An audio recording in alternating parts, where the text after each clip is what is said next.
Hello, and welcome. You've made it. This moment is just for you. Take a breath, let your shoulders relax, and allow the worries of today to settle. Yes, some free men gave up their freedom for the promise of money, food, and fleeting fame. But with all this greatness came a hunger for control and distraction. Others, surprisingly, volunteered. Training was relentless, wooden swords heavier than steel, footwork drills, sparring. Every movement repeated until the body could move without thought. Some bouts were staged, some were real rivalries, and some men fought their friends. In the next part, we'll follow the gladiator from the tunnel to the sunlight. Imagine it, the heat of the armor, the roar of the crowd, the silence before the clash. It's heavy, lonely, but it's real. And this is only the beginning, and into his first true battle. But when the gate opened, none of that mattered. The crowd didn't care who you were outside the arena, only who you were beneath the sun in the sand, with steel in your hand. You weren't just learning to fight, you were learning to survive, to perform, to please the crowd. Because in the arena, performance mattered as much as power. They were called octorati, and their new life began at the Ludus, the gladiator training school. It wasn't a place of freedom, but of discipline and routine, owned by a lanista, a man who invested in flesh like stock. The answer? Bread and circuses, food to calm the belly, and spectacle to entertain the mind. The most famous spectacle? The Gladiator Games. Not just blood sport, but ritual, justice, and politics, all performed on sand. Not out of kindness, but because a healthy fighter meant more profit. And as you trained, you learned more than combat. You learned to fall with grace, to die with dignity if it came to that. The Romans respected bravery, not always victory, but courage in the face of death. They valued dignitas, a word deeper than honor. It meant knowing your role in Rome's grand design, but a soft exploration, like reading a scroll by candlelight. Tonight, we walk slowly into history, not the loud history of battles, but the kind whispered through stone. We go back over 2,000 years, into the heart of the Roman Empire, to towering amphitheaters, the smell of dust, cold floors, aching muscles, and a bowl of barley or beans, and sweat, and the quiet of men waiting in the shadows of the arena. But don't worry, this is not a tale of gore. Rome was a mighty force. Its roads stretched across continents, its cities pulsed with life, merchants calling, fountains flowing, sandals tapping stone. Fighters were matched by weight, skill, and even personality. And in the middle of it all stood the gladiator. Some were slaves, prisoners, or criminals. Every day began before sunrise. Each man was an investment. If you were injured, they patched you up. The matches weren't random. So pause now, just for a moment. But for now, rest. You're safe here, and history can wait. It's early morning in ancient Rome. The sun has barely risen, and inside the gladiator school, the Ludus, a quiet tension lingers. Today is not like other days. Today is a match day. You've trained for months, maybe even years, for this moment. Day after day, you've sparred with men just like you, slaves, volunteers, survivors, wooden swords, bruised arms, bloodied feet. Now, it's your turn to step into the real arena. You wake before sunrise. No words are spoken. You eat a simple meal, barley mash, maybe a handful of figs. Trumpets sound. A moment of silence. Then the signal. Some scream for death. You are led in the opposite direction, out of the arena. The roar still ringing in your ears. Your hands still shaking. Others call for mercy. You do not speak. You look up to the emperor's box. A hand raises. A gesture is made. Thumb, sideways. The decision, spare him. You both move. At first, it's like practice. You step, swing, block. but the weight is real now. The hits are louder. The crowd cheers when you land a blow. Dust kicks into your mouth. Your arms ache already. You stretch, breathe, and let your mind grow silent. He lunges. You dodge, barely. The match goes on. Every moment, your brain calculates, where is his center? When will he tire? Should you attack low or high? But eventually, your eyes close, and the sand settles once again. Each breath is a decision. Each movement could be the last. You walk in single file through the underground corridor. The walls are dark. Moisture drips from the ceiling. A slip. He stumbles slightly. You react without thinking. A few minutes? A lifetime? It doesn't matter. No cheers. No victory celebrations. You're not a hero. You just get to breathe again until the next match. That night, you eat more than usual. Meat, even wine. A reward. You lie on your cot, staring at the ceiling. Your body hurts, but your mind is louder. You remember the look in his eyes, the fear, the trust in the mercy of others. You wonder, will you be that man next time? You survived. Back in the corridors, you remove your helmet. Your hair is soaked with sweat. A medic looks at a small cut on your shoulder. He shrugs. It's nothing. You're lucky. You strike. Your blade connects with his leg. He falls to one knee. The crowd explodes in sound. You stand over him, breathing hard. He looks up, helmet tilted. His hand is open, not fighting. He's asking for mercy. Now, you wait. You hear the muffled roar of the crowd above 50,000 people waiting for blood. Your sandals scrape against the stone. The helmet blocks some of your vision. Ahead, a sharp turn leads to the arena entrance. Guards stand there, silent. You are no longer a man to them. You are part of the performance. You step forward. You are in the arena now. The Colosseum surrounds you. It's enormous. Rows upon rows of people are staring. Armor is brought in. It's polished, heavy, worn by others before you. Somewhere in the Imperial box, the Emperor sits, watching. You do not wave. You do not smile. You do not know him well,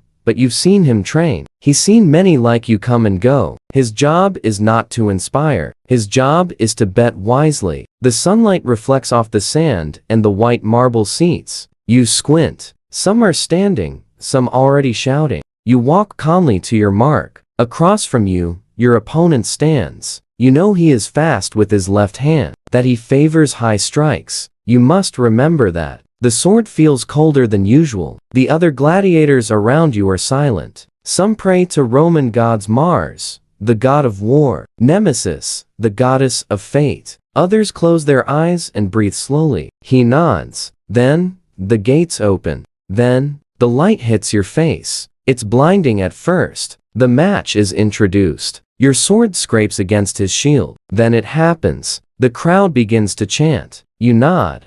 Step back. The fight is over. The attendants rush in. They carry him away to the medics. You don't know how long the fight lasted. Other gladiators slap your back. Nod quietly. Sleep does not come easily. There were many types of gladiators in ancient Rome, just the ones with swords and shields. Each type had a unique style, armor, and fighting technique. Some were based on actual enemy soldiers Rome had fought in the past. Imagine stepping into an arena with no shield, wearing almost no armor, just a shoulder guard, and holding a fishing net. Your job is to trap your opponent, avoid his blade, and strike with the long three-pronged spear. It was both dangerous and theatrical. These fights were designed to be unequal on purpose. They rose early, trained in pairs, ate measured meals. Fights were rehearsed again and again, with wooden weapons. Injuries were frequent. Bruises and scars were part of life.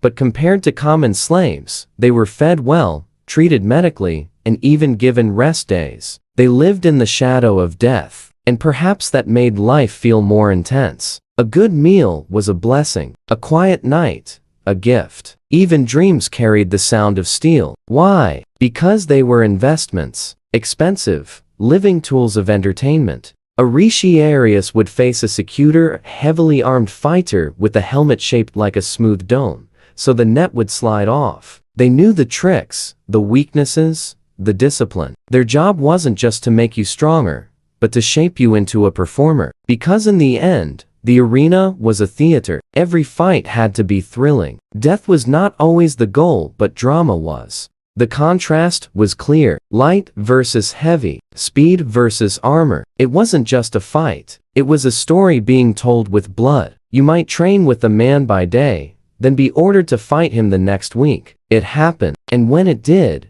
you both understood the rules. One wins, one loses, and sometimes both die. There was no room for complaints. The crowd didn't care about friendship. They came for spectacle. In the ludus, nothing is promised. Only this, that the sun will rise, the gates will open, and someone will fall. For example, the Thracian gladiator, or Thraex, wore a small square shield and curved sword. Others admired the clever Retiarius, dancing around with precision. To escape daily struggles, to watch someone else face danger, it was part of their culture, brutal, glorious, strange. But for the man in the arena, it was something else. It was life, compressed into moments, into footsteps in the sand, into the grip of a sword, into the silence before the signal. He would be awarded a wooden sword, a symbol called the rudis. With that simple object, he could leave the arena forever. Some chose to retire, others stayed and trained new fighters. A few couldn't leave.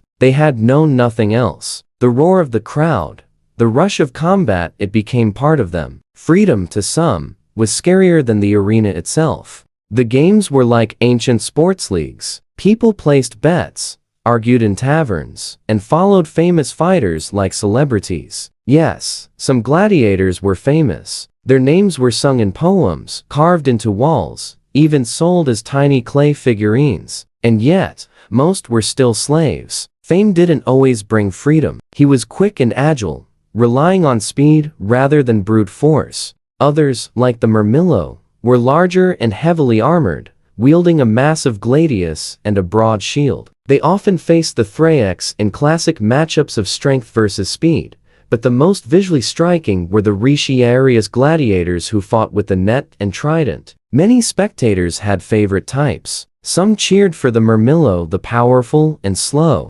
Occasionally, Gladiator would win his freedom after years of victories. Life inside the ludus, the training school, was rigid and harsh. Gladiators were property. Their daily routines were controlled. Some trainers were former champions themselves, retired after years of fighting. In the corridors of the school, friendships formed. Rivals became brothers. Despite it all, gladiators laughed. They sang. They joked about their wounds. For the Roman people, the games were a way to feel powerful. You might wake tomorrow to do it again. Or not.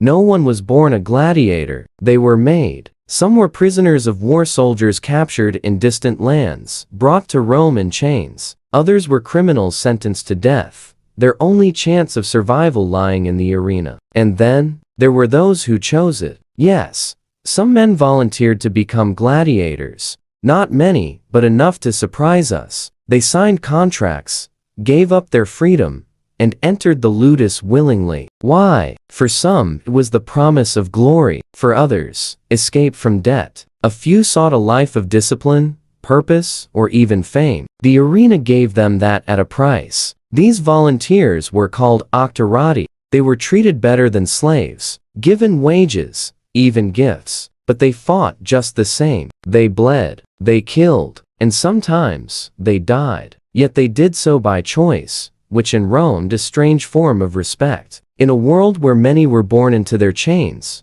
choosing them made you powerful in a twisted way. Inside the training schools, the differences between free men and slaves blurred. Everyone trained the same.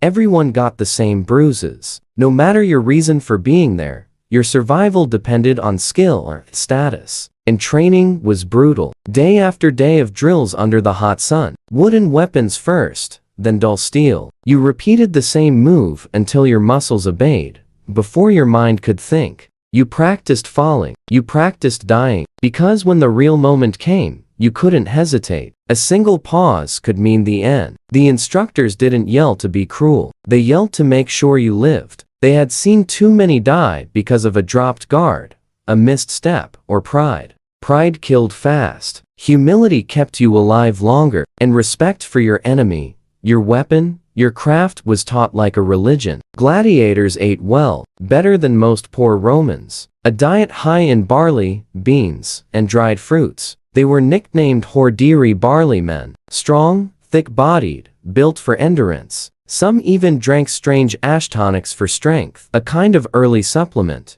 They were warriors, but also investments, and so, they were cared for medically, physically, sometimes emotionally. If you were injured, doctors treated you, not out of kindness, but because a dead gladiator was a financial loss. Some had their own rooms, others shared tight quarters. Friendships formed, enemies, too. But a bond grew between fighters that outsiders never understood. Because only they knew what it meant to hear the gate creak open. Only they knew the sound of a sword hitting bone. Only they knew the silent look exchanged before a final blow. The look that said, "It's you or me, and I don't hate you, but I will survive." Outside, people whispered about gladiators. Some feared them, others adored them. Women sent love letters. Children played with toy swords and pretended to be like their favorite champions. Stories of great fights traveled from city to city like legends. But within the walls of the ludus, it was quiet, focused, disciplined. You woke before dawn. You trained until exhaustion. You sharpened your weapon until it reflected your face. You waited for your name to be called. And when it was, you stood tall, stepped forward, and walked toward whatever waited behind the arena doors. For some, it was a fight. For others, a final moment. But always, it was a performance.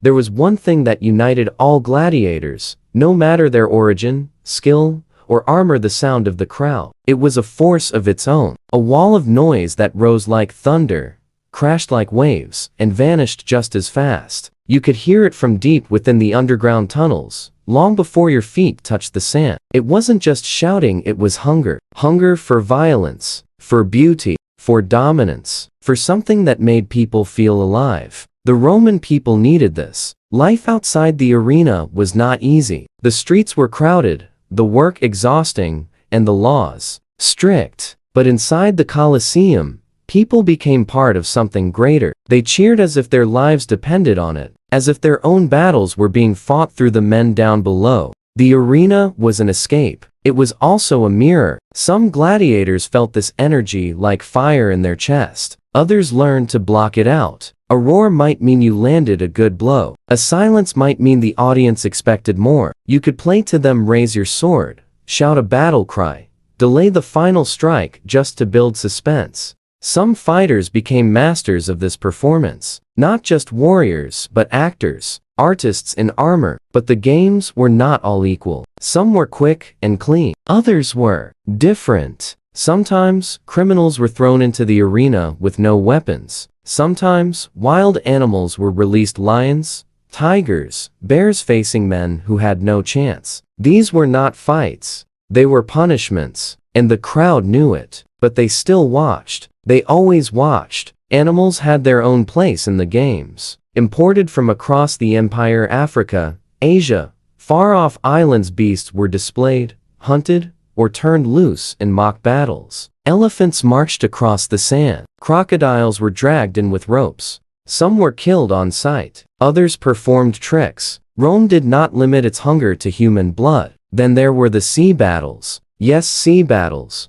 Engineers flooded the arena floor with water. Small ships were floated, rowed by slaves or soldiers, and mock naval battles were performed for the crowd. Spears flew, boats crashed, men fell into the shallow waters, pretending to drown. It was theater on a massive scale, and it all happened where men also fought to the death. To maintain such spectacles, Rome paid enormous sums. Entire towns worth of gold spent in a single festival. Some emperors used the games to gain favor with the public. Others used them to distract from war, famine, or political failure. Bread in circuses, that was the phrase. Give the people food, give them shows, and they will forget their pain. But not everyone supported the games. Some philosophers called them barbaric. Seneca, the Stoic thinker, once wrote that watching a man die for sport poisons the soul. Others said it was a necessary outlet, a way to keep violence from spilling into the streets. Either way, the games endured for centuries.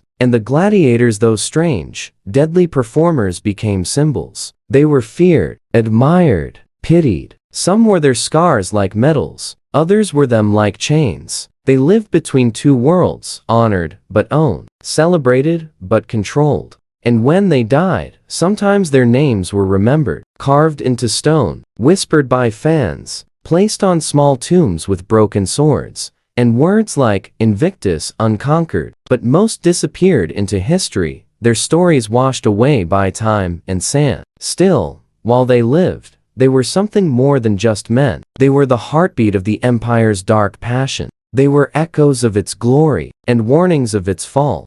The life of a gladiator was not only defined by the sand and blood of the arena, but also by the long hours of waiting and wondering, the quiet moments when the mind wandered to dark places. Every man who entered the Ludus knew that his life belonged to Rome, and that each sunrise brought him closer to another fight, another test, another day where his fate could be sealed with a single gesture from the crowd or the emperor. In those moments of stillness, the men who seemed fearless on the sand revealed their doubts, their fears, and even their hopes. Gladiators came from all walks of life, and their reasons for being there were as varied as their fighting styles. Some were prisoners of war, captured in distant provinces like Gaul or Thrace, dragged from their homes and forced to fight for the amusement of strangers. They brought with them the customs and fighting techniques of their homelands, which were often incorporated into their training, giving rise to the many gladiator classes. Others were criminals, condemned to the arena as punishment for theft, rebellion, or murder. For them,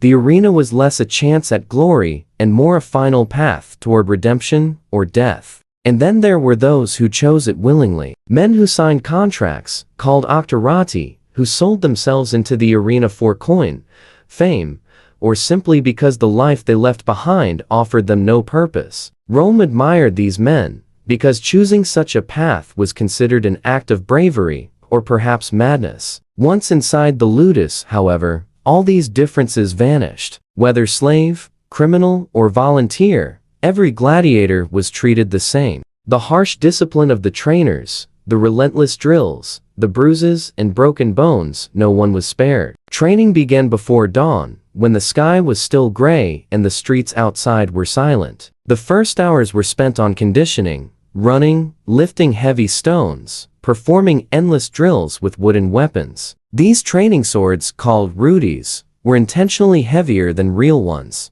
The idea was simple: if you could fight well with something heavier, the real weapon would feel like an extension of your arm. The combat lessons were brutal. You practiced with shields that weighed as much as a man's torso, striking and defending until your arms burned. The instructors shouted commands, correcting every mistake with sharp words or the sting of a wooden rod. You learned footwork as carefully as you learned strikes. One misstep in the arena could cost you everything. You repeated movements so many times that they became instinct. When the gate opened and the crowd roared, there would be no time to think, only to react. The diet of a gladiator was designed for strength and endurance. They were known as hordeiri, the barley men, because their meals were heavy in barley porridge, beans, lentils, and dried fruit. Meat was not common except as a reward after a fight, and wine was given sparingly. This high-carbohydrate diet built thick bodies and provided the energy needed to train and fight for hours. Some drank strange ash-based tonics,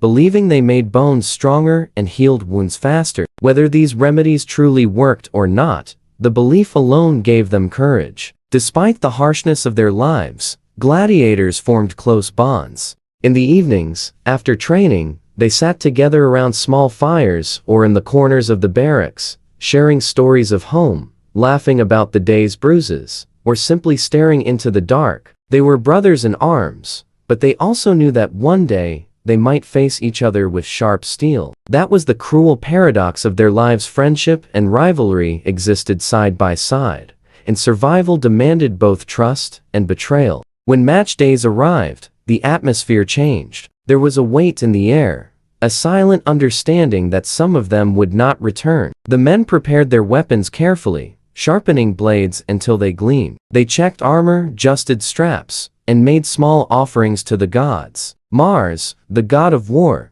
was often invoked for strength and victory. Some whispered prayers to Nemesis, the goddess of fate, hoping for mercy. Others stayed silent, their minds already on the fight. The walk from the ludus to the arena was a journey like no other. The streets of Rome were crowded with people, all eager to see the games. Children pointed, merchants called out bets, and the crowd's noise grew louder with every step. The gladiators walked in lines, their heads high, trying to hide the storm of emotions inside. Some felt pride, others fear, but all of them felt the pull of the crowd, the energy of thousands of eyes watching, waiting, demanding. Entering the Colosseum was like stepping into another world. The sunlight hit the sand, turning it almost white. The walls rose high, filled with 50,000 spectators, shouting, laughing, cheering. The noise was overwhelming, but also intoxicating. You were no longer just a man, you were part of something larger, a living story written in sweat and blood. For a moment, the fear faded, replaced by a strange calm. You belonged here. The fights were as much about performance as they were about survival. The crowd loved drama. A fight that ended too quickly was met with disappointment, while a long, evenly matched battle brought the arena to life. Gladiators learned to read the crowd, to draw cheers by holding a pose, raising a weapon, or taunting their opponent. It wasn't just about killing, it was about entertaining. Not every fight ended in death. In fact, many did not. A gladiator was expensive to train, and his life had value. If a fighter lost but had fought bravely, the crowd might call for mercy. A raised finger, a shout from the stands, or the emperor's nod could spare a man's life. But if the crowd demanded blood, the outcome was different. A single gesture, a thumb turned down or sideways, could mean death, delivered swiftly by the victor. To hesitate was dangerous. The crowd wanted decisiveness. Those who survived fight after fight sometimes became legends. Their names were painted on walls, some by poets, whispered in taverns. Some became so famous that they were invited to dine with senators or even emperors. Women sent them gifts, love letters, or tokens of admiration. Children played games, pretending to be their favorite champions. Fame, however, came with a price. The more beloved you were, the more you were expected to fight. And the more you fought, the closer you came to your final day. Occasionally, Gladiator earned freedom. After years of victories, he could be granted the wooden sword, the rudis symbolizing his release from the life of the arena. This was a moment of great honor, celebrated by the crowd. But freedom was not always easy. Many gladiators had known nothing but the ludus and the sand. Outside, life felt empty, strange, or even frightening. Some returned to the schools as trainers, teaching new fighters. A few unable to live without the roar of the crowd chose to fight again, this time for money or personal pride, no longer as slaves, but as free men who could not let go of the only world they understood. The world of the gladiator was both brutal and beautiful. It was a place of pain and courage, of fleeting fame and eternal scars. To step into the arena was to face death every single day, yet it was also to live more intensely than most men ever would. Every heartbeat, every breath, every strike of the sword was a reminder of how thin the line between life and death truly was. And for those who survived, that knowledge was both a burden and a gift. By the time Gladiator reached the height of his career, the arena was no longer just a place of fear, it had become something familiar, almost like home. The sharp tang of blood in the air, the sun reflecting off polished helmets, the rhythmic beat of drums before a match, these were no longer strange sensations but rituals that marked the passing of time. For some, the arena was the only consistent thing they had ever known. Yet behind the applause and painted murals, the life of a gladiator remained fraught with invisible chains. They might earn respect, even admiration, but true freedom was still a rarity. Rome was a city that thrived on contradiction. A gladiator could be hailed as a hero one moment, then discarded like a broken tool the next. His name could be sung in songs, but if he fell in combat, the songs would stop, and someone new would take his place. Fame was as fleeting as the dust that rose with each step on the sand. As a gladiator's reputation grew, so did the expectations. The crowd demanded more. A simple fight was no longer enough. They wanted spectacle. They wanted emotion. They wanted to see a man push to the edge and still rise. This led to elaborate matchups, exotic weapon pairings, unusual environments, even mock naval battles in flooded arenas. Fighters were sometimes dressed as mythological figures, reenacting stories from Roman legends. To the audience, it was art. To the men inside, it was survival masked as theater. One of the most intense pressures came not from swords, but from silence, the quiet moments before a fight. Standing in the dim tunnel leading to the arena, hearing the distant roar of the crowd, a gladiator often found himself face to face with his thoughts. He might recall the faces of fallen comrades, the bruises still fresh from training, or the smell of iron from his last match. These moments were heavy, but necessary. They reminded him of what was at stake,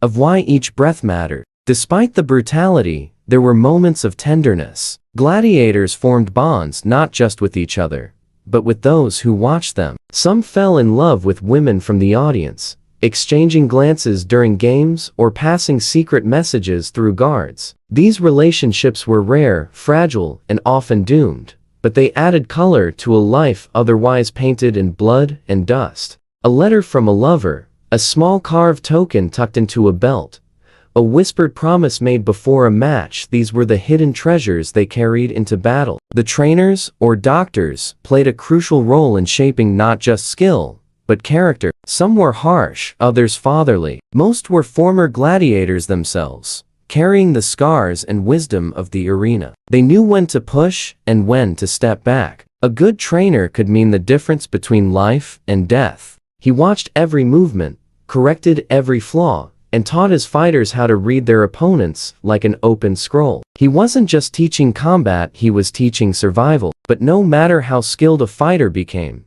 no man was invincible. The arena had a way of humbling even the greatest. One misjudged step, one poorly timed block, and everything could end. Many famous gladiators met their demise not through epic battles, but through small mistakes: an ankle twist, a broken strap, a missed cue from the crowd. The sand did not care about fame. It remembered no names. It welcomed all blood the same. Death itself, when it came, was swift. A clean strike to the neck or heart was preferred. Gladiators were taught to kill efficiently, not cruelly. To drag out a fight was dangerous and disrespectful. Mercy was sometimes granted, but it was never guaranteed. It depended on the mood of the crowd, the whims of the editor, and the politics of the moment. A fighter might perform bravely and still be condemned if the crowd sought entertainment. In those final seconds, many looked not at their opponent, but at the sky, at the gods they prayed would greet them on the other side. The gods were ever present in the life of a gladiator. They were called upon daily in training, in battle, in dreams. Offerings were made to Mars for strength, to Fortuna for luck, to Jupiter for favor. Small shrines dotted the training grounds. Some men carried amulets beneath their armor. Others had tattoos of protective symbols. Religion offered a structure, a sense of order in a world governed by chaos. Belief gave them something to hold on to when everything else could be taken away. Over time, the role of gladiators in Roman culture began to shift. As the empire expanded and new distractions emerged, the appetite for traditional games changed. New forms of entertainment, chariot races, theatrical performances, and animal hunts began to draw larger crowds. Gladiators remained popular, but their place in society became more symbolic. They represented Rome's ideals of strength, discipline, and sacrifice. Their fights were no longer just for sport. They were reflections of the empire's power and values. With this change came greater pageantry. Games became massive events, sometimes lasting days. Whole arenas were transformed into miniature forests or flooded for mock naval battles. Wild animals were imported from across the empire: lions from Africa,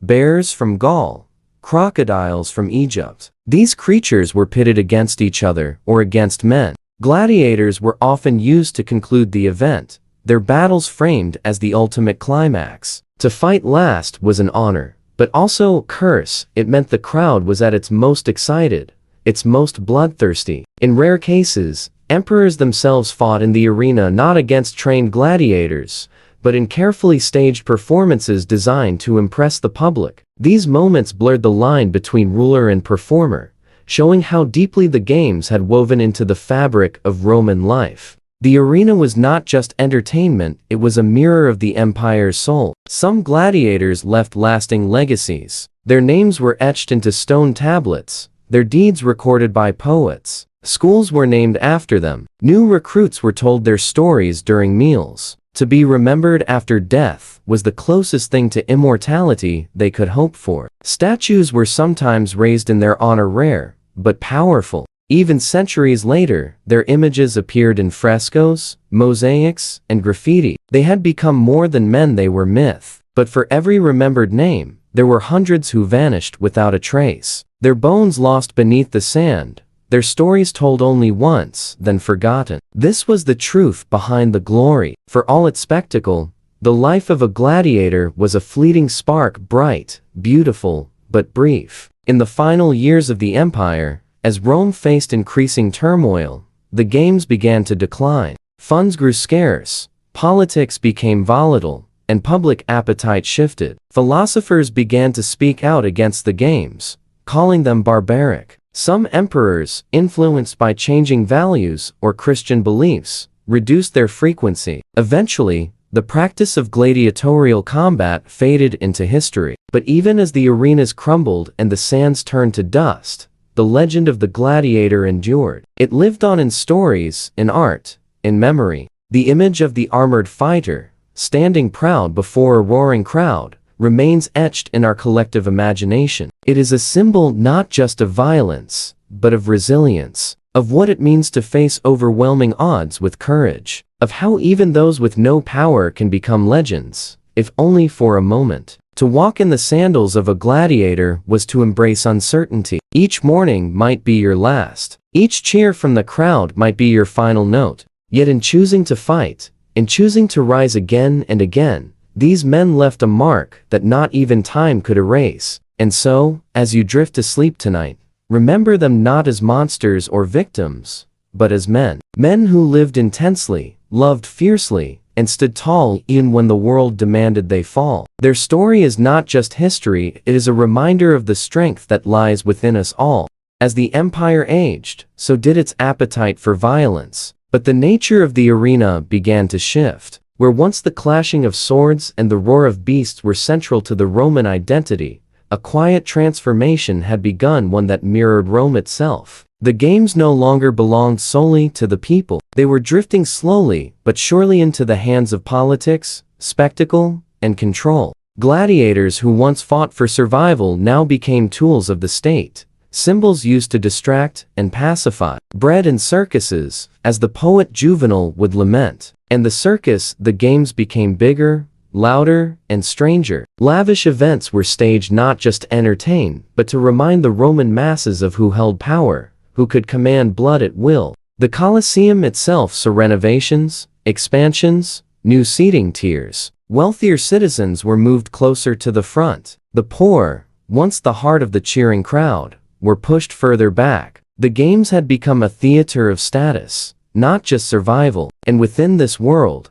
new gladiators entered the stage, some no longer born of slavery or conquest, but volunteers. Romans, some desperate, others idealistic, who chose the arena, drawn by dreams of fame or the illusion of control. Their motivations varied. A debt they could not pay, a name they wished to immortalize, a thrill they could not find elsewhere. But the reality met them quickly. The training was merciless, the bruises real, the cuts deep, and the moment they stepped into the sand, all their reasons vanished, replaced by one primal instinct: stay alive. In these later years, the games expanded beyond duels. There were grand recreations, mock sea battles flooded the arena floor. Historical battles restaged with chilling accuracy. Animals imported from across the empire, lions from Africa, tigers from the east, even crocodiles and elephants. Rome wanted to prove it owned the world, and the arena became its map. But with expansion came corruption. Not all fights were fair. Some were fixed, some edited by politics. Gladiators were at times ordered not to kill a favorite,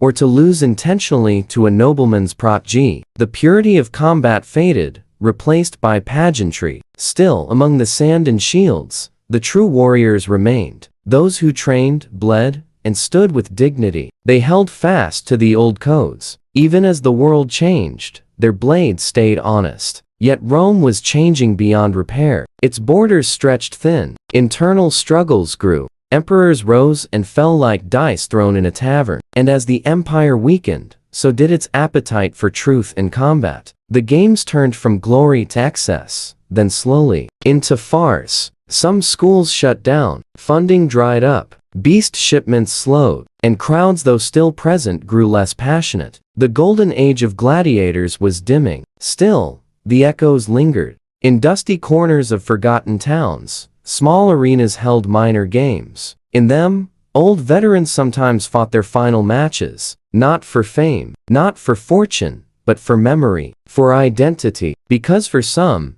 the arena was the only home they had ever known. One such man was Cassianus, a name now lost to history. He had fought under 5 emperors, worn more scars than medals. He had no family, no land, no coins to his name. But when he stepped into the dirt, even in a half-empty provincial amphitheater, something changed. He became legend once more. And when he finally fell on his own terms, in his final bow, it was not to thunderous applause, but to the silence of respect. Gladiators did not fade all at once. Their decline mirrored Rome's slow, uneven, tragic. As Christianity rose, the games were condemned. Bloodshed was declared unholy. New values took hold. Compassion, mercy, reflection. And while noble in theory, these ideas also erased the raw stories carved into every gladiator's path. The Colosseum itself fell into disuse. Earthquakes cracked its bones. Stones were stolen to build churches and palaces. Vines climbed its arches. Birds nested where emperors once sat. It became a ruin, silent, majestic, and heavy with memory. But the legacy did not vanish. In whispers, in myths, in half-remembered songs, the gladiators lived on. Their faces appeared in mosaics, their names etched into walls. Children played games reenacting their duels, and as centuries passed, they became something more than men. They became metaphors for strength, for courage, for resistance. They were more than fighters. They were reflections of Rome's glory, of its cruelty, of its strange ability to mix brutality with honor, spectacle with death. And in the modern age, as tourists walk the cracked floors of the old Colosseum, some say you can still feel it, the echo of sandals on stone, the distant chant of a crowd, the glint of a helmet in sunlight. It is not haunting. It is not sad. It is a reminder that even in the darkest systems, humans leave traces of themselves. Even in chains, they shape stories. Even in blood, they build legacy. The gladiator was not simply a victim, nor just a killer. He was a product of his time and a testament to how people can endure, perform, and find identity even within cages. As you drift to sleep, think of them not just as warriors, but as humans, trapped, tested, and transformed. They stood before tens of thousands, but in the end, they stood for something far quieter: the will to survive.